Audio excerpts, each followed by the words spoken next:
Matin brun. Les jambes allongées au soleil, on ne parlait pas vraiment avec Charlie. On échangeait des pensées qui nous couraient dans la tête, sans bien faire attention à ce que l'autre racontait de son côté. Des moments agréables, où on laissait filer le temps en sirotant un café.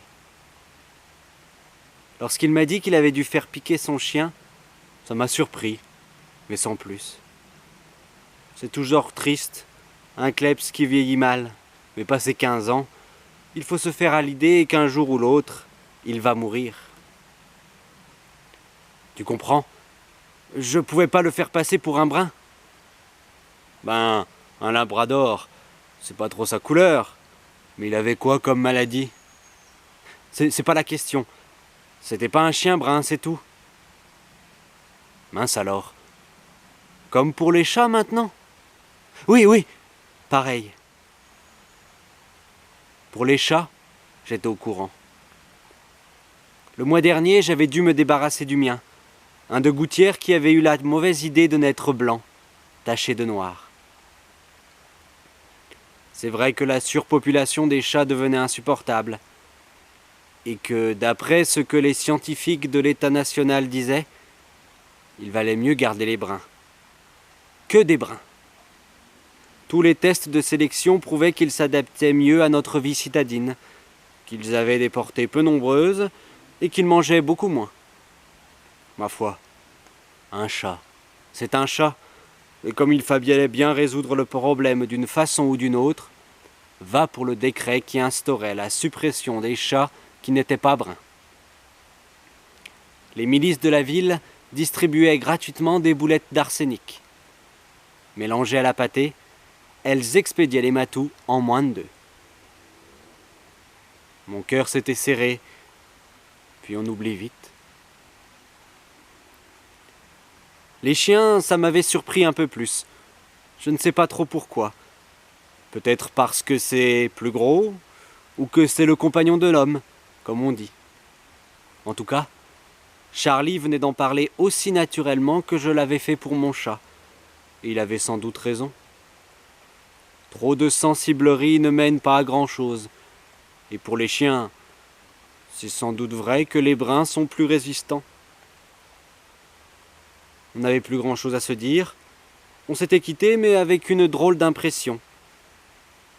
Comme si on ne s'était pas tout dit. Pas trop à l'aise. Quelque temps après, c'est moi qui avais appris à Charlie que le quotidien de la ville ne paraîtrait plus. Il en était resté sur le cul. Le journal qu'il ouvrait tous les matins en prenant son café crème. Ils ont coulé? Des grèves? Une faillite? Non. C'est à la suite de l'affaire des chiens. Des bruns? Oui, toujours. Pas un jour sans s'attaquer à cette mesure nationale. Ils allaient jusqu'à remettre en cause les résultats des scientifiques. Les lecteurs ne savaient plus ce qu'il fallait penser. Certains même commençaient à cacher leurs clébards. À trop jouer avec le feu, comme tu dis, le journal a fini par se faire interdire. Mince alors. Et pour le tiercé? Ben mon vieux, faudra chercher tes tuyaux dans les nouvelles brunes. Il n'y a plus que celui-là. Il paraît que côté course et sport, il tient la route. Puisque les autres avaient passé les bornes, il fallait bien qu'il reste qu'un canard dans la ville. On ne pouvait pas se passer d'informations tout de même. J'avais repris ce jour-là un café avec Charlie. Mais ça me tracassait de devenir un lecteur des nouvelles brunes. Pourtant, autour de moi, les clients du bistrot continuaient leur vie comme avant. J'avais sûrement tort de m'inquiéter. Après, ça avait été au tour des livres de la bibliothèque. Une histoire pas très claire encore. Les maisons d'édition qui faisaient partie du même groupe financier que le quotidien de la ville étaient poursuivies en justice et leurs livres interdits de séjour sur les rayons des bibliothèques.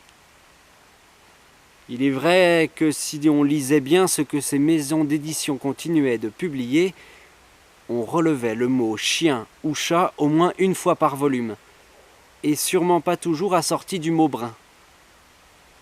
Elle devait bien le savoir tout de même.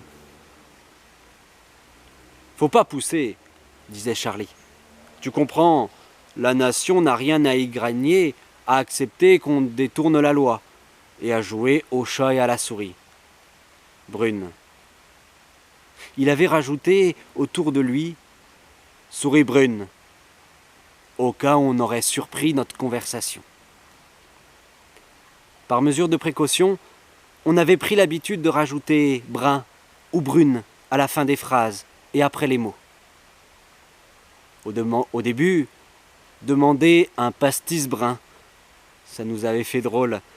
Et puis après tout, le langage s'est fait pour évoluer et ce n'était pas plus étrange de donner dans le brun que de rajouter « putain con » à tout bout de champ, comme on le fait par chez nous.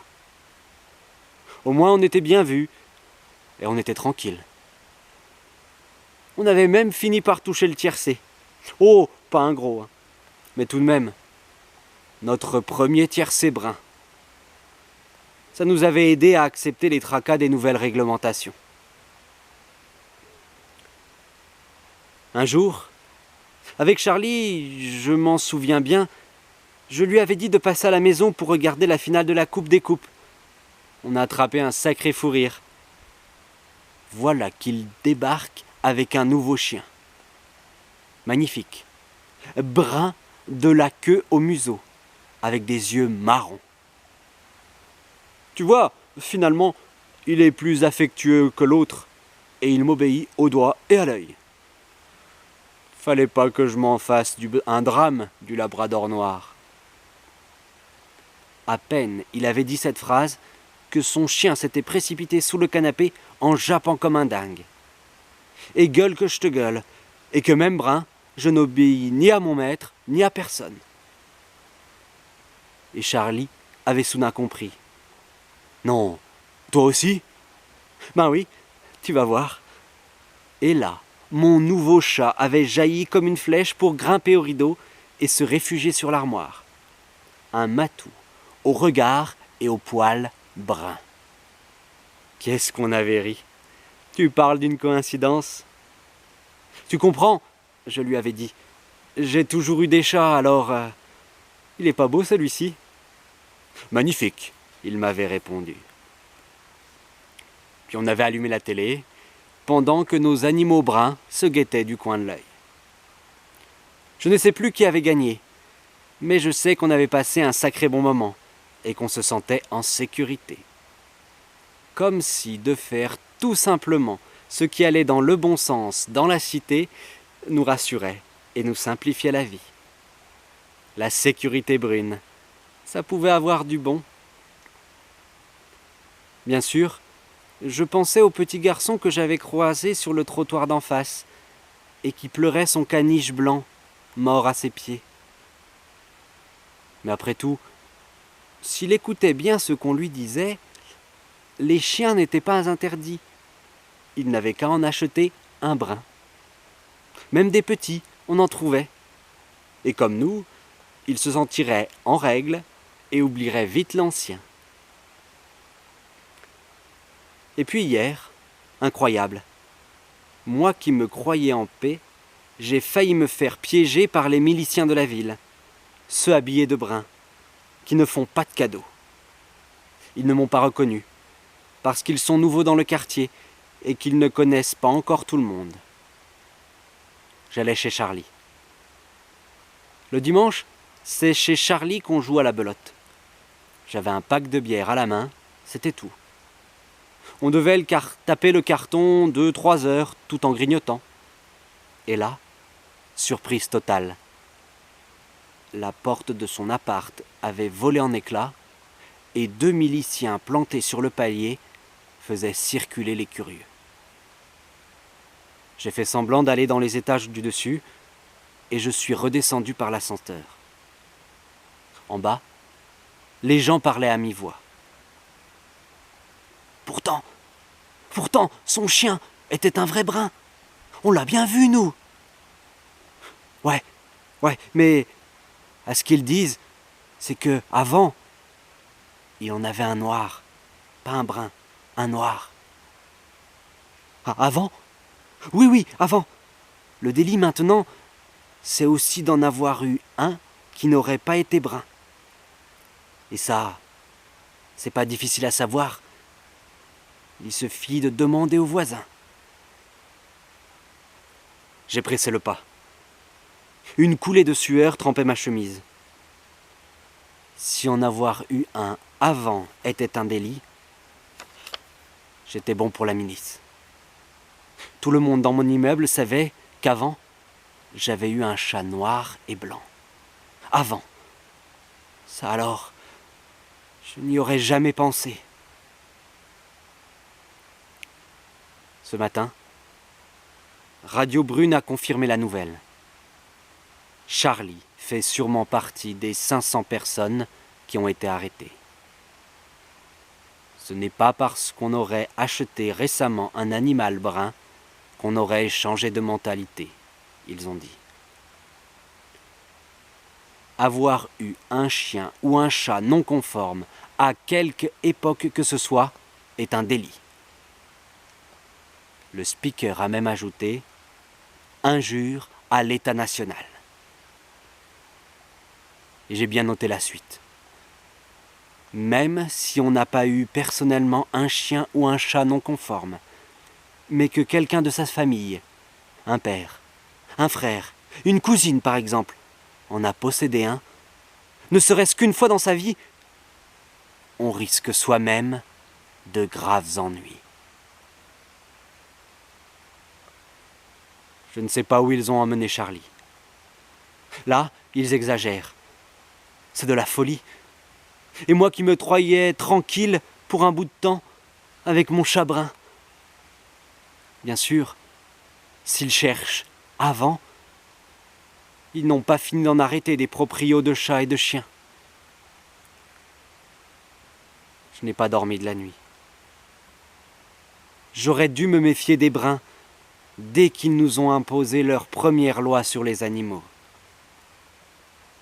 Après tout, il était à moi, mon chat. Comme son chien pour Charlie, on aurait dû dire non. Résister davantage.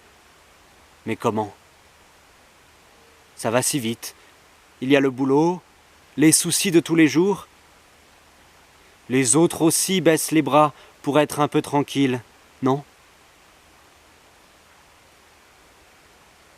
On frappe à la porte. Si tôt le matin, ça n'arrive jamais. J'ai peur. Le jour n'est pas levé, il fait encore brun dehors. Mais arrêtez de frapper si fort. J'arrive.